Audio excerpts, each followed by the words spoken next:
and welcome to News Round, a recap of our stories that made headlines during the week. First of all, let's take a look at the headlines.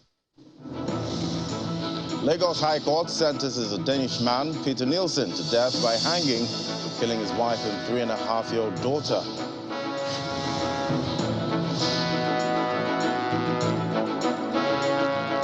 Governor El-Rufai of Kaduna State raises alarm over activities of terrorist groups in the state.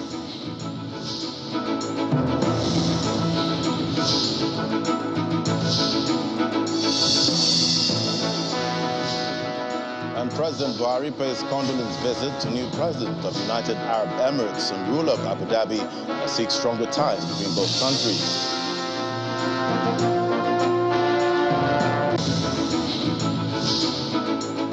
Plus, Sweden and Finland apply to join NATO alliance as a result of Russia's invasion of Ukraine.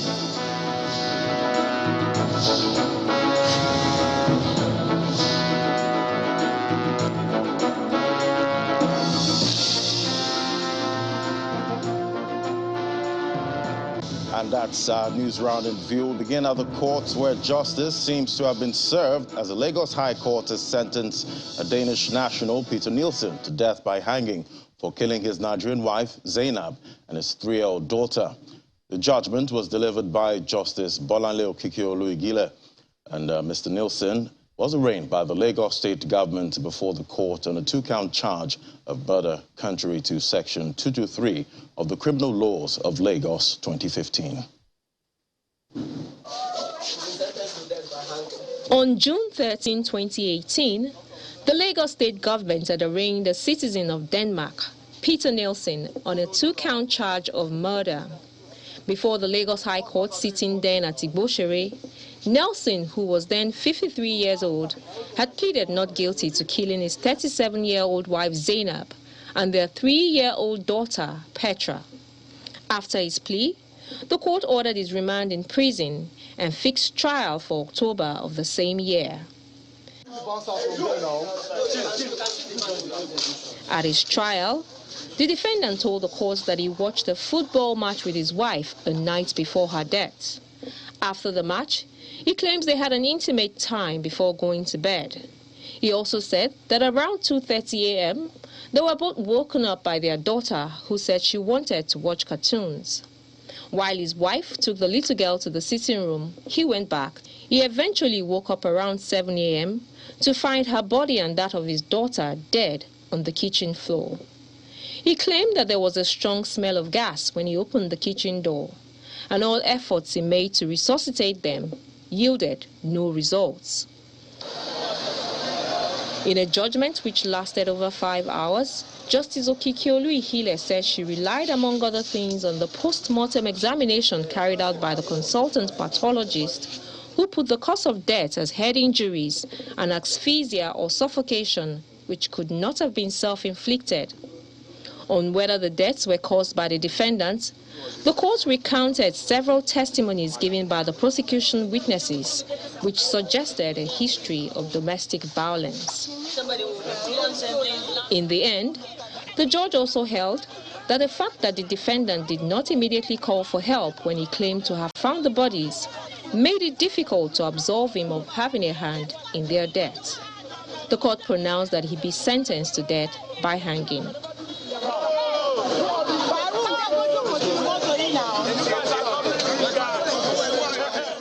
After 4 years and 42 days, Zainab and Petra still lie still in the mortuary.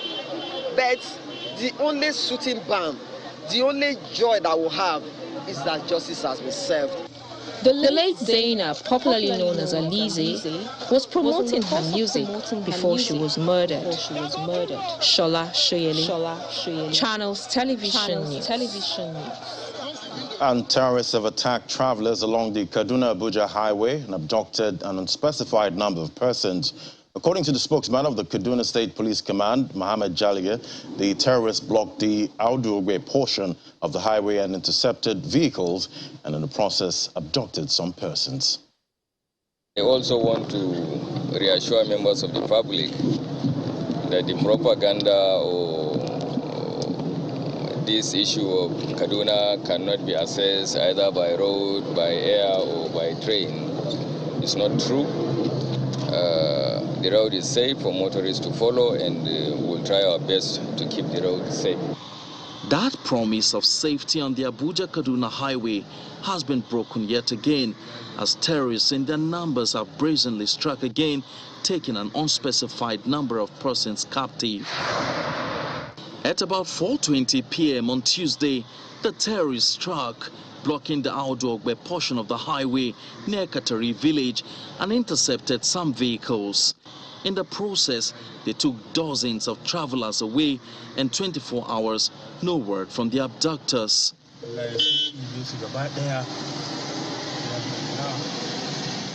Channels Television contacted the police, and here is the response of the spokesman of the Kaduna State Police Command. Quote, "I can confirm to you that some terrorists blocked the highway and took away unspecified number of persons. The command has already swung into action and has deployed personnel in search of the terrorists with a view to rescuing the abductees." End of quote. The Abuja-Kaduna highway has been notorious for incessant terrorist attacks. In November last year, bandits struck along the same axis and abducted an unspecified number of persons. Before that attack, there were reports of various abductions on that same route, making it a nightmare for travelers using that corridor. The latest attack comes barely 2 months after 8 people were killed and about 60 persons still held captive after an attack on an Abuja-Kaduna bound train by the terrorists. And still on terrorism in Kaduna State, Governor Nasir El-Rufai has told the nation that Boko Haram, Ansaru and ISWAP terrorists have infiltrated some local government areas of the state and are causing havoc. He was speaking while receiving the 2022 first quarter security report, where hundreds are reported to have been killed and thousands kidnapped by terrorists.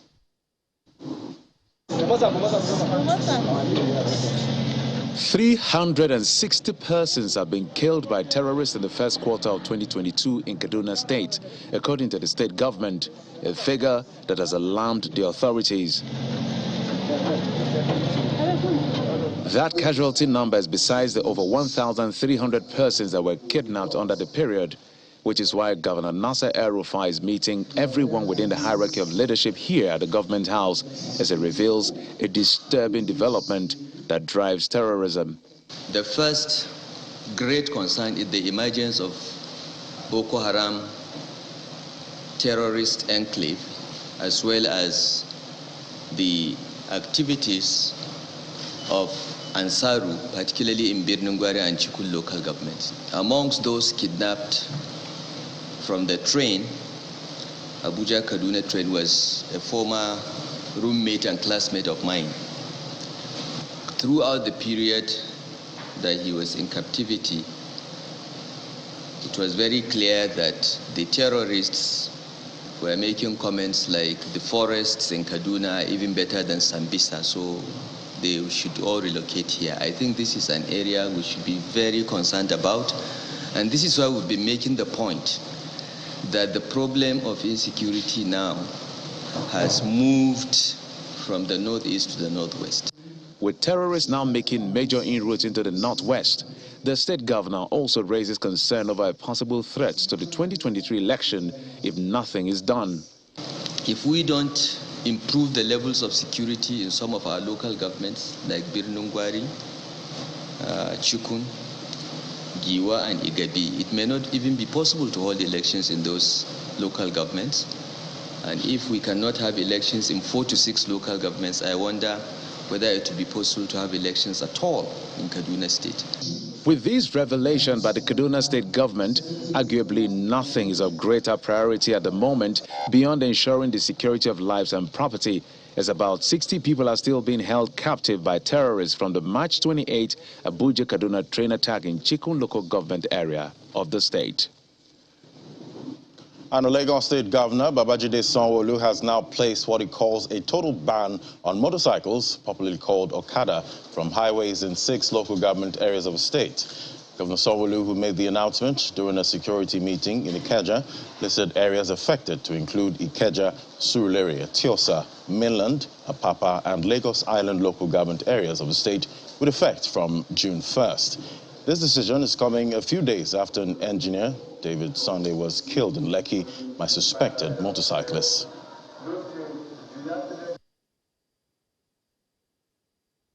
The whole of Ikeja local government, the whole of Surulere local government, the whole of Etiosa local government, the whole of Mainland local government, the whole of Apapa local government, and the whole of Lagos Island local government.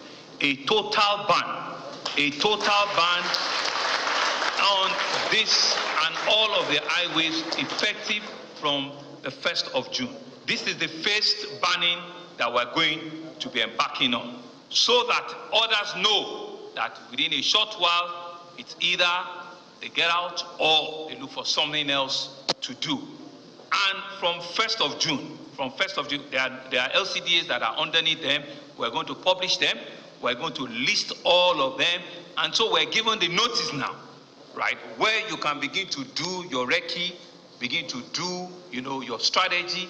From the 1st of June, please, we want all of the Okada to be completely off this major road. Let people begin to make their own independent alternative. We have actually even provided those alternatives. We have bought last mile buses for them. Those are some of the things we said. They are effective, they are working. We have the medium capacity buses. We have the high capacity buses. And before the end of the year, we're also still bringing rail onto this corridor. Well, at least 9 people have been confirmed dead following a gas explosion in Sabongari area of Kano State. The explosion, which occurred in a private secondary school, damaged a residential building and affected part of the school. But eyewitnesses reported that it was a bomb explosion, a position countered by both the police authorities and the state government. Take a listen. The explosion roused members of the Sabongeri community at about 8:45 a.m. and this attracted crowds who gathered at the scene unaware of the exact cause of the explosion. Some of them volunteer information on the explosion and what they saw happen at the scene. See one car, the car just come in and park. As the car parked, we don't even know whether they're inside the car or all of a sudden we just hear the bomb blast. We just hear everywhere shake. The students inside the class, as you can see, the school, it affected the school. So we don't even know what happened that they bring bomb blast to us in this Sabongeri. So the government need to come inside and know what to do with this thing. The bomb started around to 9. The explosive around to 9. Yeah. So it's in front of the school. They didn't enter inside the school, in front of the school. That's how that happened.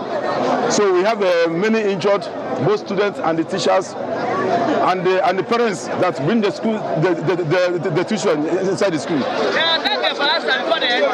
Sympathizers, emergency workers, as well as the brigade commander in the state and his officers swung into action to help manage the situation.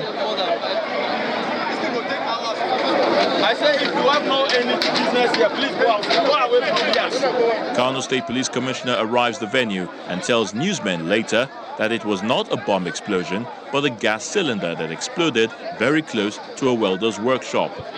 We had an information of explosion here in Sabongari, and we had to rush down with our experts, that is the EOD personnel. If you can see, they said it was an explosion, bomb explosion, but sincerely, it's not bomb explosion.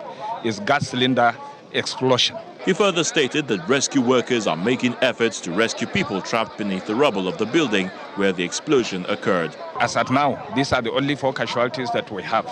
And I want to emphasize that it is gas cylinder explosion. It's not bomb explosion at all. Latest information from the National Emergency Management Agency in Kano puts the death toll at 9. 9 dead bodies were recovered from the collapsed building after the explosions and have been deposited at the morgue at Armed Forces Specialist Hospital. Injured victims by the explosion were taken to various hospitals. But in the coming days, it may become clearer the number of those who lost their lives from this incident. And that will be when search and rescue exercise comes to a conclusion. And to other matters now, disruption is a factor that must be accepted as a new normal in business. And this formed part of the submissions of the speakers at the first international conference of University of Lagos Business School, ULBS, which held in Lagos, Nigeria. The conference focused on innovation, entrepreneurship, and business management. One cannot tell, merely by looking at this facility in the heart of Lagos, what manner of conference is scheduled to hold inside. But a room full of leaders, academia, experts and thinkers later, and you have the first international conference of University of Lagos Business School, ULBS.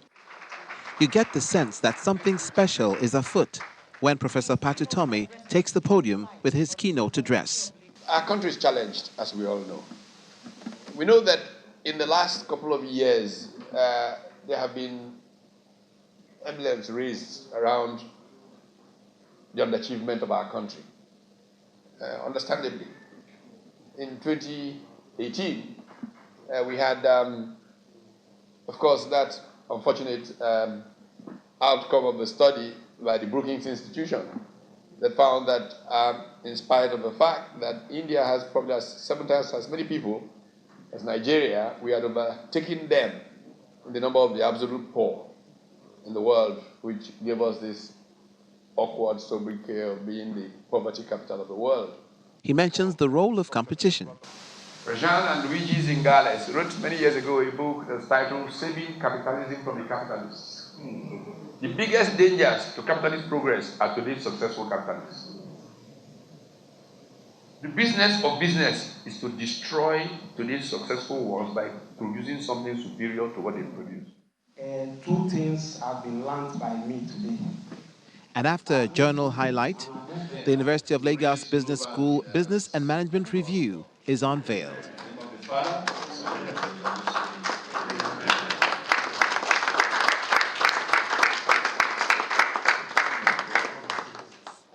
This leads to the plenary session, made up of vanguards in their respective fields. Mrs. Ibukun Awushika, the chairman, the chair center, speaks on the human cost of disruptive times. How do I navigate this? Because there are always options 1, 2, 3, 4.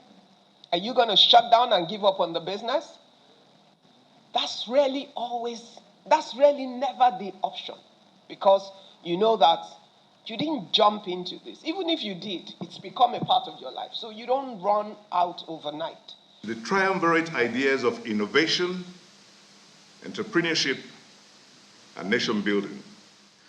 Other speakers at the conference include leaders of thought and financial technocrats. So we're facing structural uncertainty and disruptions to business landscape that can be amended with fintech disruptions to traditional business models. All we need is to set our mind to do that. Otherwise, we'll be so theoretical, we'll be so far-thinking that it's impossible to happen. We'll be looking at Canada to US to UK. Who says it cannot happen? We need to fix our mind to use the fintech disruptions to our traditional business models. Nothing is wrong with our traditional business models. And I use the word model carefully. Model. A model adapts to a structure and it works with the system. Changes in consumer taste and behaviors, the regulatory uncertainty, the socio-economic uncertainty, oil prices, volatilities, rising inflation and unemployment, supply chain disruption, all these things are things that we can amend within our local way. ULBS and similar executive education business schools should be intentional on practical idea development and showcase MBA for all your MBA and all your students. This should lead to creating new businesses and graduating entrepreneurial managers, not managers who are going, not people who are going to be just managers to manage businesses, but people who are going to be entrepreneurs. With this photo opportunity bringing the event to a close, you get a sense that the widespread influence of the institution is just beginning. Olumide Macaulay, Channels Television News.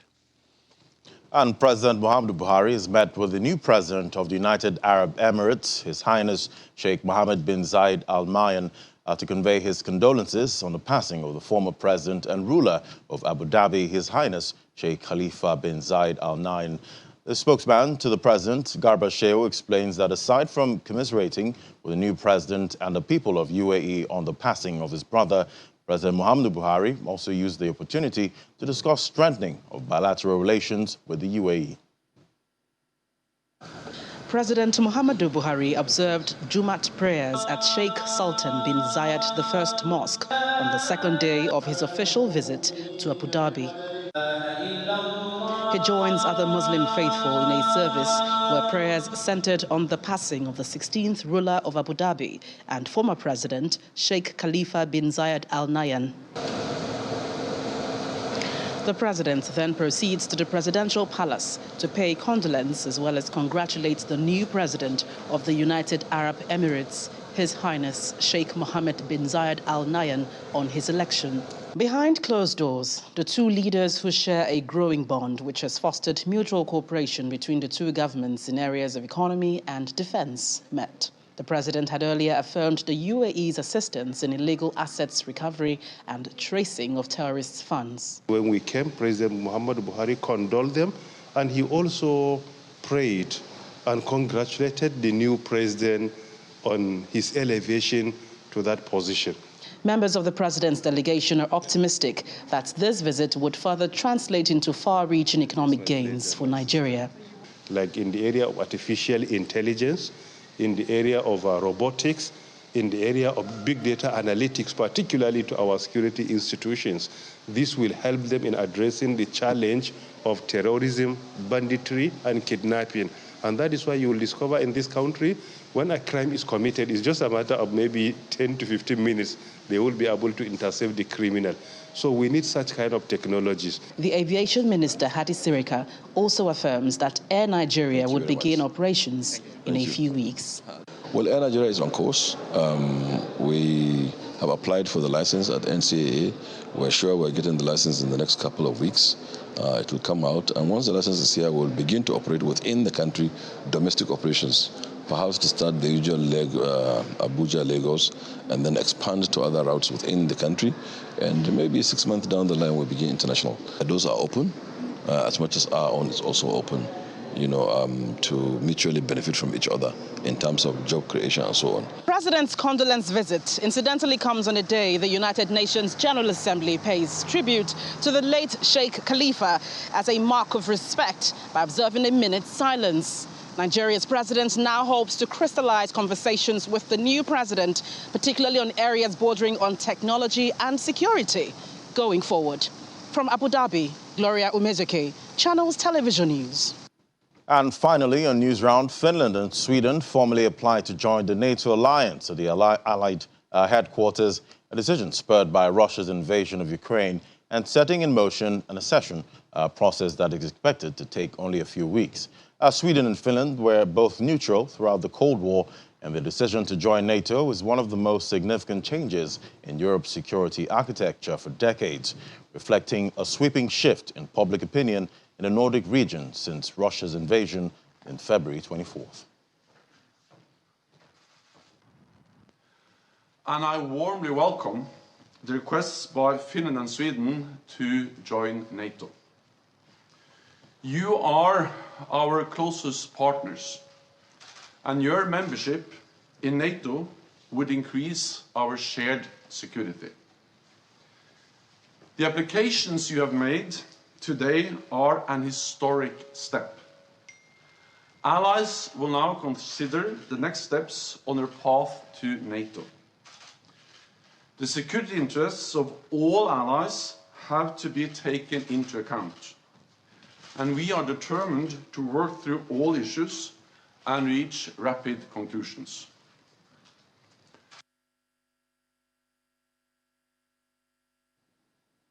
And those were the top stories for the week. Thank you for watching. I'm Ladi Williams. Bye for now.